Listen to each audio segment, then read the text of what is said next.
آپ کبھی اندازہ کریں نا حسنین کریمین کی محبت کا، ان کے انداز کا، ان کے آنے جانے کا، کہ حضرت مولا علی شیر خدا شہزادوں کے ساتھ گزر رہے ہیں تو حضرت ابو بکر صدیق رضی اللہ تعالیٰ عنہ دیکھ کے کہنے لگے علی ایک بات کروں؟ کیجئے۔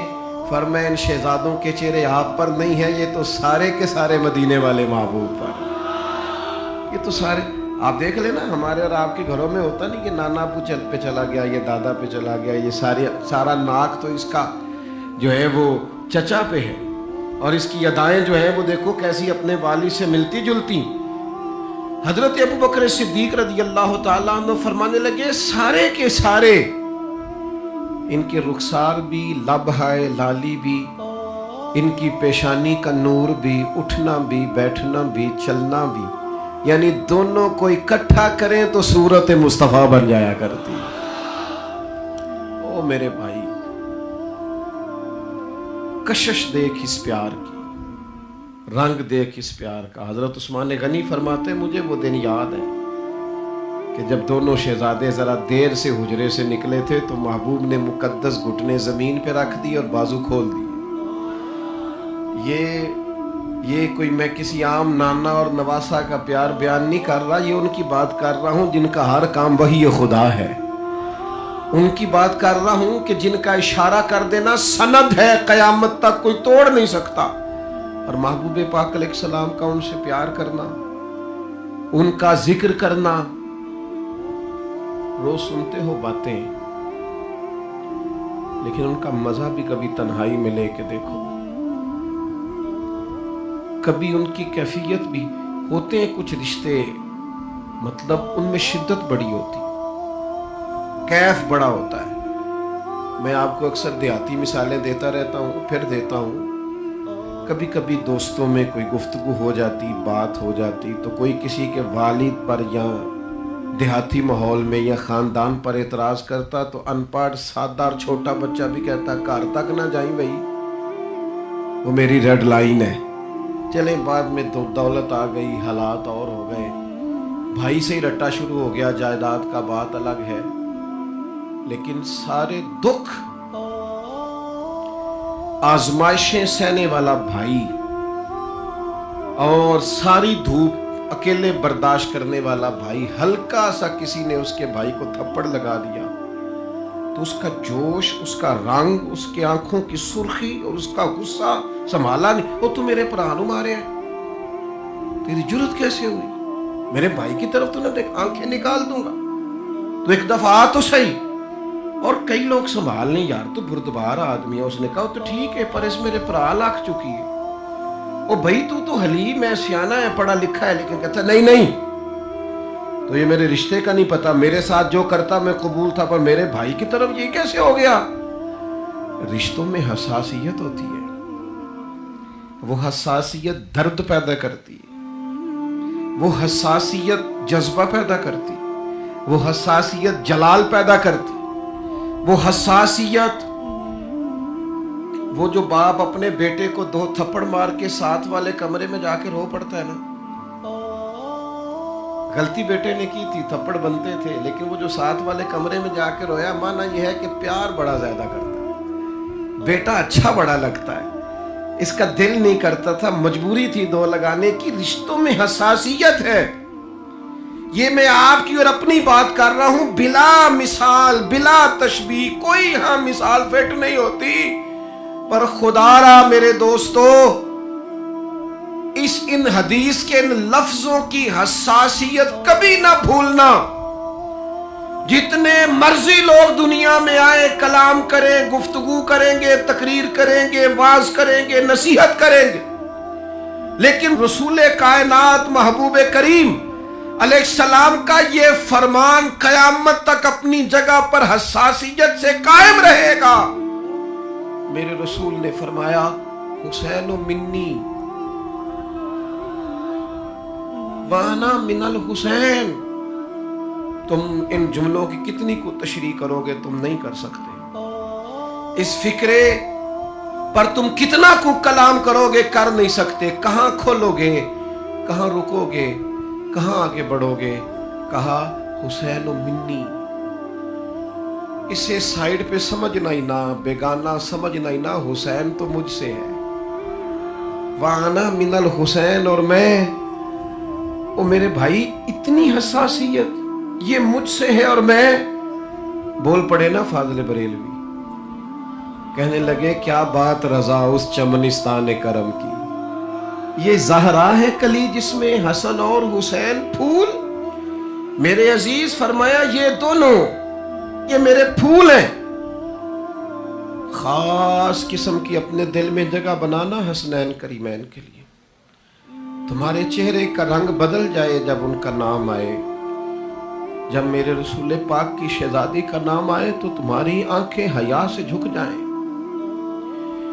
جب حضور کے شہزادگان کا تذکر آئے حسنین کریمین پہ تو تمہارا وجود خود بخود سمٹنا شروع ہو جائے، تمہاری آنکھیں خود بخود درد کے ساتھ اپنی کیفیات بدلتی ہوئی دکھائی دیں، اسے تقریروں کا موضوع نہ سمجھنا، جلسوں کا عنوان نہ سمجھنا، شعراء کا ادب نہ سمجھنا، یہ اچھے ادیب کا اچھا لکھاری ہونا اور اچھے خطیب کی خطابت نہ سمجھنا، حسنین کا پیار ایمان ہے، حسنین کی محبت دین ہے، حسنین کے نام پہ لنگر بانٹنے والا تمہیں پتہ ہی نہیں محبوب تم سے پیار کتنا کریں گے، ان کی یادوں میں آ کے بیٹھنے والا تمہیں پتہ ہی نہیں حضور اس سے راضی کتنے ہوتے ہیں جو حضور کے حسنین کا تذکرہ کرتے ہیں۔ ہم اپنے اسلاف کو جب دیکھتے ہیں، اپنے اکابرین کو جب دیکھتے ہیں تو وارفتگی والا پیار، یعنی ان کی قلبی کیفیات جڑی ہوئی ان حضرات کے ساتھ، تو محفل ذکر حسین کا جو سب سے اہم عنوان ہے وہ یہ ہے کہ ہم نے کوئی خاص قسم کی اپنے دلوں میں گنجائش دینی ہے رسول پاک کی اولاد۔ اور ایک اور بات بھی اس تذکرے میں عرض کر دوں، ہمیں حضور کی اولاد کا جتنا بھی احترام سکھایا ہے نا محبوب کے صحابہ نے سکھایا ہے، آیا وہاں سے ہے۔ امیر المومنین فی الحدیث حضرت ابو ہریرہ، امام حسین کے پیروں میں مٹی لگ گئی تو حضرت ابو ہریرہ نے پگڑی کھول کے پیر صاف کرنے شروع کر دیے، انہوں نے کہا کہ آپ بزرگ ہیں اور میں نوجوان ہوں اور آپ حضور کے صحابی ہیں، تو یہ کیا منظر ہے؟ فرمایا نہیں، آپ میرے آقا کے نواسے، اصلہ نال جنیکی کریے اور نسلاں تاک نہیں بھول دے۔ اور بھائی ہم تو وہ لوگ ہیں جو اپنے اساتذہ کے بچوں کا احترام کرتے ہیں، جن گھروں سے نمک کھایا ہے نا، انہوں نے 2 لفظ پڑھنے لکھنے بولنے سکھائے ہیں، دل کرتا ہے ان کی اولاد کا، ان کی پوتوں کا، ان کے، ہم تو اپنے مرشدان گرامی کی اولادیں آئیں تو کوشش کرتے ہیں کہ ذرا تھوڑا سا استقبال کا رنگ بدلے، محسنوں کی اولاد ہے، تو جب ہم اپنے محسنوں کی اولاد کا اتنا قدر کرتے ہیں تو جو رسول پاک کی اولاد ہے، جو نبی پاک علیہ السلام کی اولاد ہے، اس لیے ان کو کبھی بھی تقریروں کا عنوان یا خطبوں کا عنوان سمجھ کر نہیں، روایتی محفلیں نہیں، اس میں خاص ذوق ہو، خاص درد ہو، اس کے اندر آپ کی کیفیات کا رنگ تھوڑا انوکھا ہو، آپ کے جذبات محبت تھوڑے انفرادی ہوں، نہیں آپ محسوس کریں کہ آپ کے وجود پر بجلیاں دوڑتی ہیں جب ان پاک باز لوگوں کا نام لیا جاتا ہے، جب ان کے تذکرے کیے جاتے ہیں، جب ان کے لیے کوئی جملہ بولا جاتا ہے، تو میں آپ کی خدمت میں پہلی بات تو یہ عرض کروں گا کہ خاص محبت حسنین کے ساتھ، اور پھر یہ کہ آخر ہم نے ان سے سیکھنا بھی تو ہے نا، آخر ہم نے زندگی کے شب و روز میں انہیں اپنا مقتدا بھی تو مانا ہے نا۔ حضور نے فرمایا 2 چیزیں چھوڑ کے جا رہا ہوں، تھامے رہو گے تو گمراہی قریب نہیں آئے گی، ایک کتاب چھوڑ کے جا رہا ہوں اللہ کی، اور ایک اپنا خاندان چھوڑ کے جا رہا ہوں۔ ایک چیز بڑی مشکل ہے پر بڑی ضروری ہے، بڑی اہم ہے لیکن تھوڑی کٹھن ہے، وہ کیا ہے؟ وہ صبر ہے۔ صبر ایک نہایت مشکل کام ہے،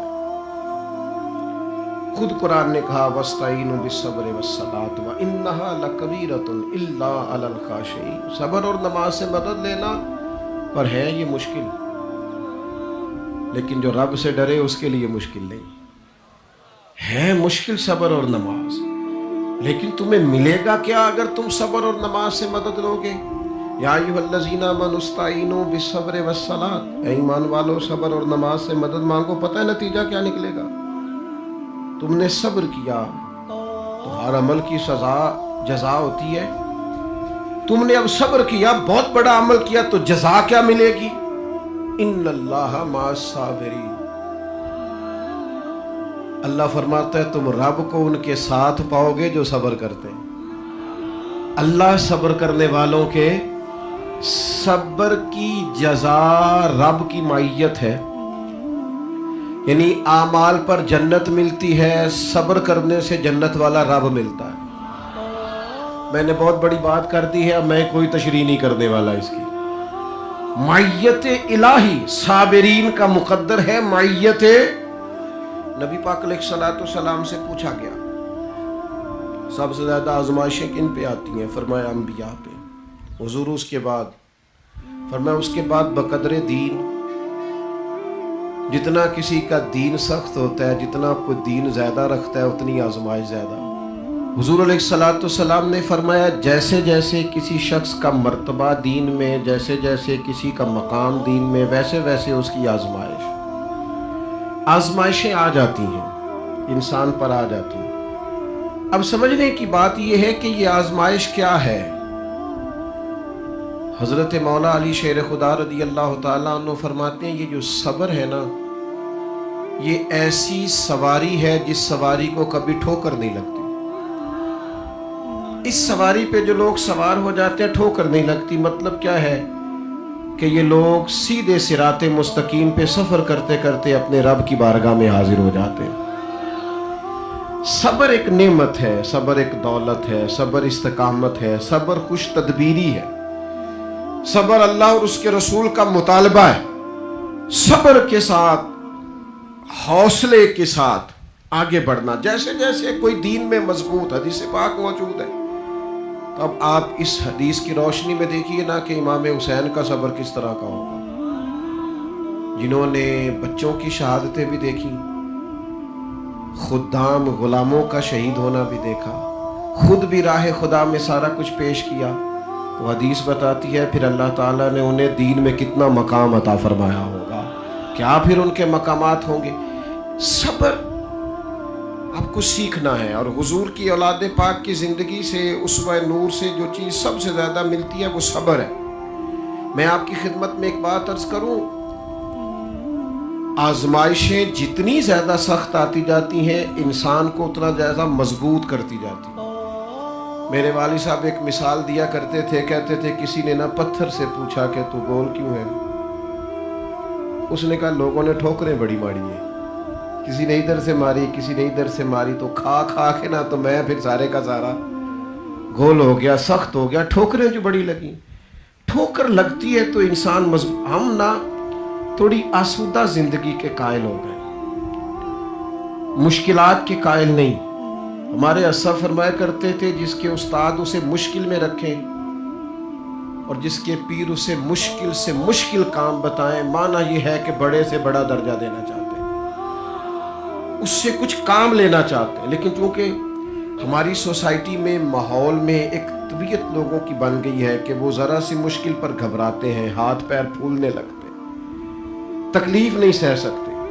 انتظار، ٹھہراؤ، بردباری، صبر، یہ لوگوں کی زندگیوں سے رخصت ہو گیا. صابرین کا درجہ بہت بڑا ہے. اب دیکھیے امام حسین رضی اللہ تعالیٰ عنہ سے پہلے ان کے صاحبزادے ان کے سامنے شہید ہو گئے. نبی پاک علیہ السلام کا فرمان صحیح حدیث میں موجود ہے. حضور فرماتے ہیں جب اللہ تعالیٰ کسی کے بچے کا انتقال ہوتا ہے نا اس کی موجودگی میں، تو اللہ تعالیٰ فرشتوں سے فرماتا ہے تم میرے بندے کے جگر کا پھل لے آئے ہو. وہ کیا کہتا تھا؟ اس پر سب سے بڑی آزمائش آئی، اس کا بیٹا اس کی زندگی میں چلا گیا. تو اس نے کیا کہا؟ تو فرشتے عرض کرتے ہیں مالک، ایک تو اس نے انا للہ و انا الیہ راجعون پڑھا، اور اس حال میں بھی کہ ہم اس کا بیٹا لے آئے ہیں، وہ پھر بھی اپنے رب کی تعریف ہی کر رہا تھا. وہ تیری حمد بیان کر رہا تھا تو حضور علیہ السلام فرماتے ہیں، رب فرماتا ہے پھر اس کے لیے جنت میں ایک گھر بنا دو اور گھر کا نام بھی بیت الحمد رکھ دو. اس نے پھر بھی میری حمد کی ہے، میں نے اتنی زیادہ آزمائش دی، اتنی زیادہ، پھر بھی حمد ہوتی رہی. میں پھر عرض کروں گا اس حدیث کی روشنی میں بھی ذرا امام حسین کو دیکھیے گا. بیٹا لے آئے ہو تو پھر بھی حمد کرتے تھے. جنت میں گھر بناؤ اور گھر کا نام بیت الحمد رکھو. تو امام حسین نے تو سارا گھر دینے کے بعد حمد اس طرح کی کہ ساری سجدے میں رکھ دیا. اللہ کی تعریف اس طرح کی کہ پھر سر جھکا دیا. تو پھر ان کا اجر تو محبوب نے پہلے ہی بتا دیا تھا کہ یہ جنتی نہیں، بل صرف یہ تو جنتی جوانوں کے بھی سردار ہیں. یہ سردار ہے، امامت ہے ان کے پاس جنت. میرے عزیز، ہم نہ آہستہ آہستہ ٹوٹ رہے ہیں، ذہنی طور پر قوم بکھر رہی ہے. کوئی بھی ایک منفی بات آپ سوسائٹی میں چھوڑ دیں، وہ بڑی جلدی پروان چڑھنے لگتی ہے. ہمارے لہجوں سے، ہمارے لفظوں سے، ہماری ملاقاتوں سے بے صبری چھلکتی ہے. ہمارا روزمرہ کا انداز بتاتا ہے کہ جس چیز کی سب سے زیادہ ضرورت ہے وہ حوصلہ، تدبر، صبر، استقامت. امام حسین کے بڑے درجات تھے اور میں کہہ چکا ہوں کہ اللہ کے چنے ہوئے لوگ تھے، لیکن اس کے باوجود اللہ نے ایک نظم بنایا ہے، ایک ترتیب بنائی ہے. ایک اس کی حکمت کا تقاضا ہے کہ رب کے ہر بندے کو آزمائش سے گزرنا ہے، وہاں سے ہو کر اسے اللہ کے حضور حاضر ہونا ہے. لیکن عجیب لوگ ہیں نا، سارے ہی درجہ چاہتے ہیں. ہر بندہ عزت چاہتا ہے، ہر شخص بلندی چاہتا ہے، ہر شخص مرتبہ چاہتا ہے، اور امتحان دینے کو تیار ہے. حالانکہ نامی کوئی بغیر مشقت نہیں ہوا. 100 بار جب عقیق کٹا تب جا کر نگی ہوا. یہ جو بغیر محنت کے آگے جانے والے ہیں نا، یہ ناراض نہ ہو جائیں، یہ خوابوں کی دنیا کے بادشاہ ہیں. خواب دیکھنے پہ کوئی پابندی نہیں، صبح و شام دیکھیں، لیکن یہ صرف خواب ہی رہے گا کہ آپ محنت کوئی بھی نہ کریں. اور درجہ میں اللہ کے فضل پر معاذ اللہ کوئی کلام نہیں کر رہا، وہ چاہے جس کو چاہے جب چاہے عطا کرے، لیکن میں اس کا قانون کرم بیان کر رہا ہوں کہ اگر آپ کو سونا بھی اپنی مرضی سے ہے، اٹھنا بھی اپنی مرضی سے ہے، کھانا بھی اپنی مرضی سے ہے، آپ کو ملاقاتیں من چاہی چاہیے، زندگی من چاہی چاہیے، اور درجات بھی آپ کو چاہیے. تو میرے بھائی، سونے والے کبھی منزلوں تک نہیں پہنچا کرتے. منزلوں پہ تو وہ پہنچتے ہیں جو صبح سویرے اٹھ کے سفر شروع کرتے ہیں. منزلوں پہ تو وہ پہنچتے ہیں جن کو یہ خیال ہوتا ہے کہ رستے میں پہاڑ آیا تو پھر بھی میں نے گزرنا ہے، دشوار گزار گھاٹی آئی تو پھر بھی میں نے گزرنا ہے. جن کا خیال ہوتا ہے کہ اگر موسم صحیح ہوا جو خراب ہوا، مجھے بہرحال اپنا سفر طے کرنا ہے. اپنی زندگی میں امام حسین رضی اللہ تعالیٰ عنہ سے یہ سیکھ لو اچھے طریقے سے کہ آپ کے اندر کمال کا صبر ہونا چاہیے، کمال کا. محبتیں بھی امام حسین سے کرنا، اور ذرا سی گرمی پہ چیخ اٹھنا. کئی دفعہ نا جی، کچھ لوگوں پر بڑا احساس ہوتا ہے کہ یار تو حسینی ہونے کا دعوے دار ہے، اور ناراض تو 1 منٹ سے پہلے ہو جاتا ہے. برداشت تجھ سے تھوڑی سی بھی نہیں ہوتی، اور دعوے تیرے بہت بڑے بڑے. وَلَنَبْلُوَنَّكُمْ بِشَيْءٍ مِّنَ الْخَوْفِ وَالْجُوعِ وَنَقْصٍ مِّنَ الْأَمْوَالِ وَالْأَنفُسِ وَالثَّمَرَاتِ. رب کہتا ہے میں تو تمہیں آزماؤں گا، بھوک سے بھی، پیاس سے بھی، جانوں اور مالوں پھلوں کی کمی سے تمہیں آزماؤں گا. ہاں، اگر تم پورے اترے آزمائش، یہ خوشخبریاں لینے کے جو شوقین ہیں وہ اس آیت کو پڑھیں. اگر یہ سارے کام اس پر تم